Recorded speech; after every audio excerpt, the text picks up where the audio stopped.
रामपुर गांव में सेठ गिरधारी लाल का बहुत नाम था।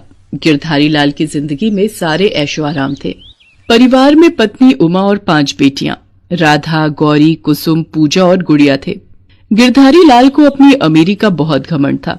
इसी कारण वो जब भी किसी महफिल के बीच बैठता तो अपनी अमीरी का लंबा चौड़ा बखान करता। गिरधारी की सबसे छोटी बेटी का जन्मदिन था। आज वो 1 साल की हुई थी। अरे तुम देखना ज्ञानचंद, मैं अपनी 5 बेटियों की शादी इतने धूमधाम और शान से करूंगा कि रामपुर गांव क्या, आसपास मीलों दूर गांव के लोग देखते रह जाएंगे। वो तो है गिरधारी, तुम्हारी 5 बेटियां सचमुच बड़ी किस्मत वाली हैं, जो तुम जैसा पिता उन्हें मिला। वैसे गिरधारी, तुम्हारी बड़ी बेटी राधा को तो मैं अपने घर की बहू बनाना चाहता हूँ। अगर तुम कहो तो वापस शहर जाकर मैं इस बारे में तुम्हारी भाभी से बात कर लेता हूँ। ये तो बहुत बढ़िया बात कह दी तुमने ज्ञानचंद। सूरज और राधा बिटिया को बड़ा होने दो, हम धूमधाम से दोनों की शादी करेंगे। उस दिन गिरधारी लाल सचमुच बहुत खुश था। उसके पास सब कुछ था। सब मेहमानों के जाने के बाद उमा अपनी 5 बेटियों को सुला देती है। चलिए आप भी सो जाइए, थक गए होंगे, सुबह से कितनी भाग दौड़ कर ली। उमा, अरे अपनी बेटियों के लिए ही तो कर रहा हूँ सब कुछ। वैसे ज्ञानचंद ठीक कह रहा था, हमारी 5 बेटियां सचमुच बड़ी नसीब वाली हैं। उमा, हम अपनी बेटियों को खूब अच्छे से पाल पोस कर बड़ा करेंगे, फिर बड़े बड़े अमीर खानदान हमारी बेटियों के लिए रिश्ता मांगेंगे। तुम देखना, आसपास के गांव ही नहीं, शहर से भी बड़े बड़े रिश्ते हमारी बेटियों के लिए आएंगे। तुम देखना, मेरी बेटियों को देखते ही सब कहेंगे ये 5 तो अमीर सेठ गिरधारी लाल की बेटियां हैं। गिरधारी लाल खुशी से अपनी बात कह ही रहा था कि अचानक भूकंप आ जाता है। सब तरफ हाहाकार मच जाता है। भूचाल आने से सब कुछ तबाह हो जाता है। घर के घर टूट जाते हैं। उमा अपनी 5 बेटियों को साथ लिए गिरधारी को ढूंढ रही थी, पर उसका कहीं भी कुछ पता नहीं चला। वो रोती बिलखती गांव के पास बने टेंट में पहुंचती है। भैया, आपने कहीं मेरे पति को देखा है? आप जानते होंगे सेठ गिरधारी लाल, वो मेरे पति हैं। बहन, मैंने देखा था, तुम्हारे पति के ऊपर लोहे का एक खंभा गिरा था। शायद वो अब इस दुनिया में नहीं है। हे भगवान, ऐसा नहीं हो सकता। मैं अपनी 5 बेटियों को लेकर कहाँ जाऊंगी? मैं यहाँ पर किसी को भी नहीं जानती हूँ। उमा अपनी 5 बेटियों को लिए टेंट में कुछ दिन रहती है, पर उसके बाद सब वापस अपने अपने घर लौटने लगते हैं। उमा का तो कोई घर ही नहीं था। वो शहर की बस में बैठ जाती है और शहर पहुँच जाती है। माँ, हम सबको बहुत भूख लगी है, कुछ भी खाने का ले लो, कल से हमने कुछ भी नहीं खाया है। हाँ हाँ राधा बिटिया, तू यहाँ पेड़ के नीचे इन चारों को लेकर बैठ, मैं अभी थोड़ी देर में कुछ खाने को लेकर आती हूँ। इन सोने की चूड़ियों को बेचकर कुछ पैसे मिल जाएंगे, कुछ दिन गुजारा चल जाएगा, फिर मैं कोई काम ढूंढ लूंगी। उमा शहर में बनी एक सुनार की दुकान पर जाती है और अपनी सोने की चूड़ियाँ बेचती है। 40,000 रुपए मिल जाएंगे इन चूड़ियों के। हाँ हाँ दे दीजिए, मैं इन पैसों से कोई काम शुरू कर लूंगी। पहले सबके लिए कुछ खाने को ले जाती हूँ। उमा सड़क पर अभी रुपए गिन ही रही थी कि तभी एक चोर उसके हाथ से सारे रुपए छीनकर भाग जाता है। चोर चोर, कोई पकड़ो, मेरे रुपए लेकर भाग रहा है, कोई मदद करो। उमा चीखती चिल्लाती रही, पर किसी ने भी उसकी आवाज पर ध्यान नहीं दिया। चोर उमा के हाथ से सारे रुपए लेकर भाग गया। उमा के हाथ खाली हो गए, उसके पास कुछ भी नहीं बचा था। वो खाली हाथ ही बच्चों के पास वापस लौट आती है। माँ, क्या हुआ? तुम कुछ खाने को नहीं लाई? माँ, तुम रो क्यों रही हो? चोर सारे रुपए छीन कर भाग गया राधा, अब हम क्या करेंगे? तू तो समझदार है, पर ये चारों भी बहुत छोटी है। माँ, तुम चिंता मत करो, मुझे तो वैसे बिल्कुल भी भूख नहीं है, मुझे तो नींद आ रही है, मैं सो जाती हूँ। माँ, तुम भी सो जाओ। रात हो गई थी। उमा अपनी बेटियों को लेकर उसी पेड़ के नीचे सो जाती है। अगली सुबह उमा देखती है कि राधा पेड़ के नीचे नहीं सो रही। वो अपनी चारों बेटियों को उठाती है और उनसे पूछती है, गौरी, पूजा, कुसुम, गुड़िया बेटा उठो, उठो तो, राधा कहीं दिखाई नहीं दे रही, तुम्हें बताकर गई है क्या? नहीं माँ, वो हम में से तो किसी को नहीं कहकर गई, हम तो सो रहे थे। राधा कहाँ चली गई बिटिया? तुम बैठो, मैं उसे ढूंढती हूँ। राधा अपनी माँ और बहनों के लिए कुछ खाने का ढूंढने गई थी। वो समझदार थी और वो सारी परेशानी को समझ रही थी। राधा एक चाय के होटल पर जाती है और भैया से कुछ ब्रेड के पीस मांगती है। चाचा, मुझे डबल रोटी दे दो, मेरी माँ और बहनें भूखी हैं, तुम्हारी बड़ी मेहरबानी होगी। बिना पैसों के यहाँ कुछ नहीं मिलता, ये शहर है बिटिया, यहाँ काम के बदले खाना मिलता है, समझ रही हो? चाचा, कोई काम बता दो, फिर मैं काम करके आपसे डबल रोटी के पीस लूंगी। अच्छा तो एक काम कर, बर्तन पड़े हैं वो धो ले और अच्छे से धोना, तभी तुझे डबल रोटी दूंगा, नहीं तो नहीं मिलेगी। ठीक है चाचा, मैं अभी बर्तन कर देती हूँ। राधा चाय के होटल पर रखे ढेर सारे बर्तन धोने लगती है। इतनी देर में उमा भी वहां आ जाती है और वो राधा का हाथ रोक देती है। राधा, ये क्या कर रही है? तू झूठे बर्तन साफ कर रही है और तू मुझे बताकर भी नहीं आई। मैं कितना परेशान हो गई थी। माँ, गौरी, पूजा, कुसुम, गुड़िया को भूख लगी थी। मैंने सोचा कि यहाँ से कुछ खाने का ले लेती हूँ। तुम्हें पता है, मैं जब ये सारे बर्तन कर लूंगी तो मुझे बदले में डबल रोटी मिलेगी। फिर आप सब पेट भर कर खा सकते हैं। हे भगवान, मैंने अपनी बेटियों का ऐसा नसीब नहीं सोचा था। क्या से क्या हो गया, सब कुछ खत्म हो गया। हट बिटिया, मैं बर्तन कर लूंगी, तू अपनी बहनों के पास जाकर बैठ, मैं खाना लेकर आती हूँ। उमा सारे झूठे बर्तन धो देती है और बदले में चाय वाला उसे डबल रोटी के पीस दे देता है। उमा अपनी बेटियों को लेकर ऐसे ही दर दर भटक रही थी। चलते चलते एक दोपहर उमा सड़क पर बेहोश हो जाती है। तभी वहां से एक औरत गुजर रही होती है। राधा उसके पास गई और विनती करने लगी, हमारी मदद करो, हमारी माँ बेहोश हो गई है। घबराओ नहीं बेटा, मैं अभी देखती हूँ। ड्राइवर, जरा देखो क्या हुआ है। मैडम, लगता है गर्मी से बेहोश हो गई है, इन्हें हॉस्पिटल ले जाना पड़ेगा। बच्चों, तुम मेरी गाड़ी में बैठो, मैं तुम्हारी माँ को हॉस्पिटल ले चलती हूँ। वो औरत एक एनजीओ चलाती थी जहाँ पर वो गरीब और बेसहारा लोगों को पनाह देती थी। उस औरत की मेहरबानी से उमा और उसकी बेटियों को रहने की जगह मिल जाती है। आपका बहुत बहुत शुक्रिया, आपने मेरी इतनी मदद की। मैं यहाँ रहकर अपनी बेटियों को पाल पोस कर बड़ा कर सकती हूँ। हाँ, हमारा एनजीओ तुम्हारे जैसी बेसहारा औरतों के लिए ही खुला है। तुम्हारी बेटियाँ यहाँ पर रहकर पढ़ लिख कर अपने पैरों पर खड़ी होंगी। अब तुम आराम से यहाँ रह सकती हो। तुम्हें यहाँ रोजगार भी मिलेगा।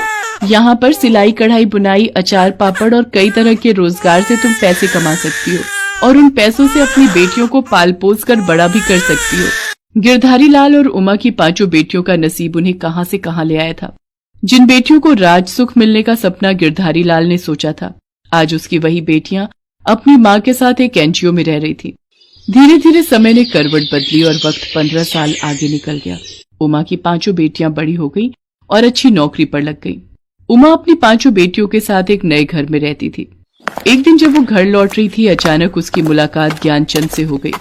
ज्ञानचंद को लगा कि भूकंप के मलबे में गिरधारी का सारा परिवार खत्म हो गया, पर अपने सामने उमा को देखकर ज्ञानचंद की आंखों में आंसू आ गए। वो गिरधारी से बचपन में किया हुआ वादा निभाना चाहता था, इसलिए उसने राधा का हाथ अपने बेटे सूरज के लिए मांगा। गिरधारी लाल से किए वादे को पूरा करने के लिए ज्ञानचंद और उमा राधा और सूरज की शादी तय कर देते हैं। मंडप सजा हुआ था। उमा गिरधारी लाल को याद कर रही थी। भाभी, क्या हुआ? गिरधारी को याद कर रही हो? हाँ भैया, आज वो साथ होते तो अपनी बेटी की शादी अपने दोस्त के बेटे से होते देख बहुत खुश होते। भाई साहब, ये फूल माला की टोकरी रखवा लेते, मुझे लाला जी ने भेजा है। ये तो इनकी आवाज है। आप इस हालत में, आप जिंदा हो जी? गिरधारी, तू जिंदा है? तो इस हालत में?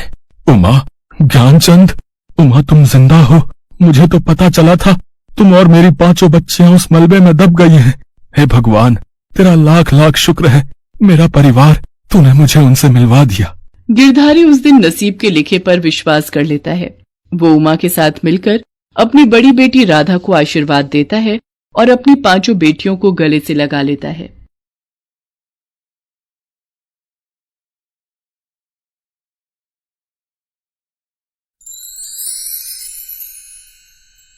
शमशान में अपनी पत्नी दीपा का अंतिम संस्कार करते हुए अजय बार बार भावुक हुआ जा रहा था।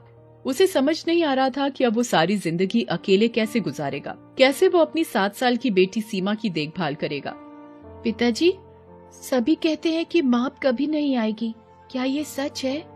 हे ईश्वर, ये कैसी परीक्षा में आपने डाल दिया। हमसे क्या भूल हो गई जो आपने दीपा को अपने पास बुला लिया। अब मैं क्या जवाब दूं अपनी नन्ही सी बेटी के सवालों का। क्या हुआ पिताजी, आप कुछ बोलते क्यों नहीं? अजय तो तब सीमा के सवालों का जवाब दे पाता जब उसके पास उसके सवालों का जवाब होता। वो खामोश रहा, लेकिन खामोशी से पूरी जिंदगी तो नहीं चलाई जा सकती। सीमा अपनी माँ को हमेशा याद करती। एक बार सीमा को तेज बुखार हो गया। उस हालत में वो बार बार अपनी माँ को याद कर रही थी। पिताजी, माँ कब आएगी? बोलिए ना। अगर वो नहीं आ सकती तो हम लोग ही चलिए ना, उनके पास चलते हैं। मुझे माँ के बिना नींद नहीं आती है। सीमा की तबीयत बिगड़ती जा रही थी। डॉक्टर को बुलाया गया। डॉक्टर ने दवा तो दे दी, लेकिन इशारों इशारों में अजय को यह भी बताया कि सीमा को इमोशनल सपोर्ट की जरूरत है। सीमा की हालत और अपने दोस्तों की सलाह पर अजय ने अनु से दूसरी शादी कर ली। सीमा, मैं तुम्हारी माँ हूँ। पर मेरी माँ तो कहीं चली गई है। देखिए ना, मैं कितना रोती हूँ, वो आती ही नहीं।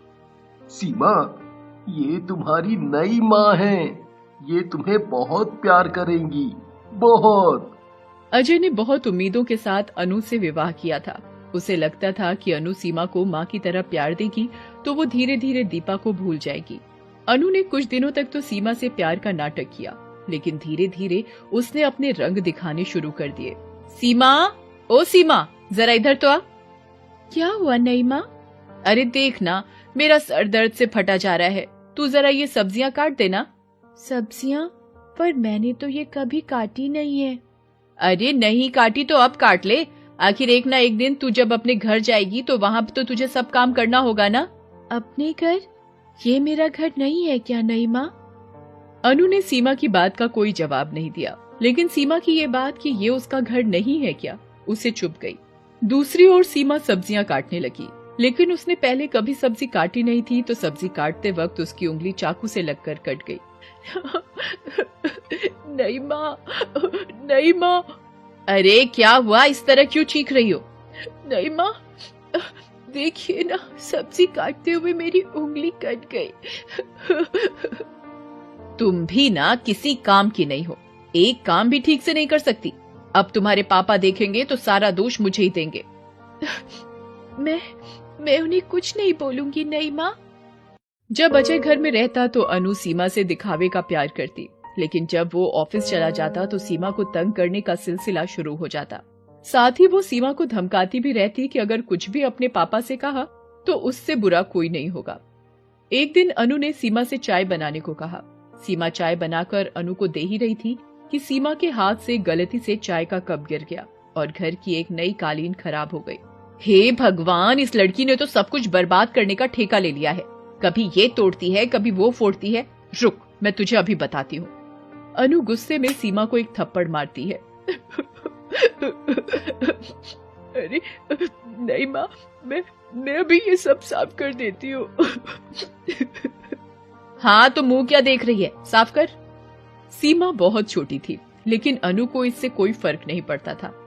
वो उससे कोल्हू के बैल की तरह घर का काम करवाती, कभी कपड़े धोना तो कभी बर्तन मांजना तो कभी घर का झाड़ू पोछा। नन्ही सी जान और इतना काम। आखिरकार सीमा फिर से बहुत बीमार पड़ गई। उस दिन अजय ऑफिस के काम से शहर से बाहर गया हुआ था और अनु को खुली छूट मिल गई थी सीमा को परेशान करने की। क्या बात है महारानी, आज पूरा दिन सोए रहना है क्या? आज मेरी तबीयत बिल्कुल ठीक नहीं लग रही है। क्या हो गया तुम्हारी तबीयत को? अच्छी भली तो दिख रही हो। नहीं माँ, मुझे तेज बुखार है। वाह रे वाह, बहाने तो देखो इसके। तेज बुखार है। रुको, तुम्हारे बुखार की ऐसी दवा मेरे पास है जिसको खाने के बाद ना तुम्हारा बुखार पल में गायब हो जाएगा। अनु ने उस दिन अत्याचार की इंतहा कर दी। उसने ठंडा पानी लाकर सीमा के बदन पर डाल दिया। वो बेचारी थर थर कांपने लगी। उसका बुखार और भी बढ़ गया और वो बेहोश हो गई। उसी समय अजय भी घर वापस आ गया। अजय को देखते ही अनु की सिट्टी पिट्टी गुम हो गई, लेकिन उसने चालाकी से काम लिया और झूठ मूठ का दुखी होने का नाटक करने लगी। अरे अजय, देखो ना, मेरी फूल सी बच्ची को क्या हो गया है। ये आंखें ही नहीं खोल रही। अगर इसे कुछ हो गया तो मैं भी अपनी जान दे दूंगी। अरे अनु, ऐसा मत कहो। मैं जानता हूँ तुम सीमा को कितना प्यार करती हो। सीमा की हालत बिगड़ती ही जा रही थी। सीमा को अस्पताल के आईसीयू में एडमिट कराना पड़ा। उसी रात जब अजय अस्पताल के कॉरिडोर में घूम रहा था तो उसे किसी औरत के रोने की आवाज आई। वो आवाज की दिशा में गया। कौन है वहाँ? कौन रो रहा है? अजय उस औरत के पास गया, लेकिन जैसे ही उस औरत का चेहरा उसने देखा वो शॉक्ड रह गया। दीपा, तुम? अजय, मेरी बेटी मर जाएगी। मैंने तुम्हारे भरोसे उसे छोड़ा, लेकिन तुम लोगों ने उसे इस हालत में डाल दिया। लेकिन मैं छोड़ूंगी नहीं। मेरी बेटी को इस हालत में पहुंचाने वालों को मैं छोड़ूंगी नहीं। इसके बाद दीपा की आत्मा अजय के शरीर में प्रवेश कर जाती है अगले दिन जब अनु सो रही थी तो अजय उसके पास आया। अनु, अनु, उठो ना अनु। अरे अजय, आप कब आए हॉस्पिटल से? अब कैसी है मेरी बेटी? पूरी रात मुझे नींद नहीं आई। तुम प्यार जो उसे इतना करती हो। सुनो ना, मैं बहुत थक गया हूँ, जरा मेरे लिए चाय बना दो ना। अभी लाई। अनु चाय बनाने किचन में गई, लेकिन जैसे ही उसने गैस ऑन किया, पीछे से अजय आ गया, जिसके हाथों में वही कालीन थी जिस पर सीमा के हाथों से चाय गिर गई थी। अरे तुम ये कालीन क्यों उठा लाए? क्योंकि ये कालीन तुझे मेरी बेटी से ज्यादा प्यारी है ना। इस पर जरा सी चाय गिर गई तो तुमने उस मासूम पर अपना हाथ उठाया। ये तुम क्या कह रहे हो अजय? क्यों, सच कड़वा लगा क्या? मैं नहीं जानती तुम क्या कह रहे हो। मुझे तो लगता है किसी ने तुम्हारे कान भर दिए। अनु ने अभी अपनी बात खत्म भी नहीं की थी कि अजय ने एक जोरदार चांटा उसे मारा। ये तुम क्या कर रहे हो? कहीं पागल वागल तो नहीं हो गए हो तुम? उसके बाद अजय ने वहाँ फलों की टोकरी से चाकू को उठाया और अनु के पास गया। जब मेरी बेटी की उंगली इस चाकू से कट गई थी तो तुमने उसे दवा लगाने की बजाय जली कटी सुनाई। चलो, अब मैं तुम्हारी उंगली इस चाकू से काटता हूँ, देखता हूँ अब तुम्हारा रिएक्शन क्या आएगा। हाँ? अजय ने जैसे ही चाकू से अनु की उंगली काटने की कोशिश की, वो जोर जोर से चीखने लगी, बचाओ बचाओ, मेरे पति का दिमाग खराब हो गया है, बचाओ। दिमाग मेरा खराब हुआ है या तेरा? जब बुखार से तपती मेरी बेटी पर तूने ठंडा पानी डाल दिया। कौन हो तुम? तुम्हें ये सब कैसे पता? तभी दीपा का भूत अजय के शरीर से बाहर निकल आता है। उसे देखकर अनु की हालत काटो तो खून नहीं वाली हो जाती है। दीपा तुम? क्यों अनु, क्यों? तुम एक औरत ही हो ना? क्या औरत का दिल ऐसा होता है? ये माना कि सीमा ने तुम्हारी कोख से जन्म नहीं लिया है, लेकिन रिश्ते में तो वो तुम्हारी बेटी है ना, सौतेली बेटी ही सही। क्या सौतेले को जीने का हक नहीं? उसे खुश होने का हक नहीं? क्या गलती है मेरी मासूम बेटी की जो तुमने उसे ऐसी सजा दी कि वो अस्पताल के आईसीयू में है? तुम तो नई माँ हो ना उसकी। क्या कोई माँ इतनी निर्दयी हो सकती है? बस बस करो दीपा, अब कुछ मत कहो। मेरी गलती के लिए तो तुम क्या, कोई भी माँ मुझे माफ नहीं करेगी। पता नहीं मुझे क्या हो गया था जो मैं उस मासूम के लिए इतनी जालिम बन गई। मेरी गलती माफी के लायक नहीं है, फिर भी मैं हाथ जोड़कर तुमसे विनती करती हूँ, मुझे माफ कर दो। सीमा मेरी बेटी है, मैं अपनी बेटी को कुछ नहीं होने दूंगी, कुछ नहीं होने दूंगी। अनु तुरंत अजय के साथ अस्पताल गई। वहाँ उसने सीमा की खूब देखभाल की। उसकी सेवा, प्रार्थना और डॉक्टरों की मदद से सीमा जल्दी घर आ गई।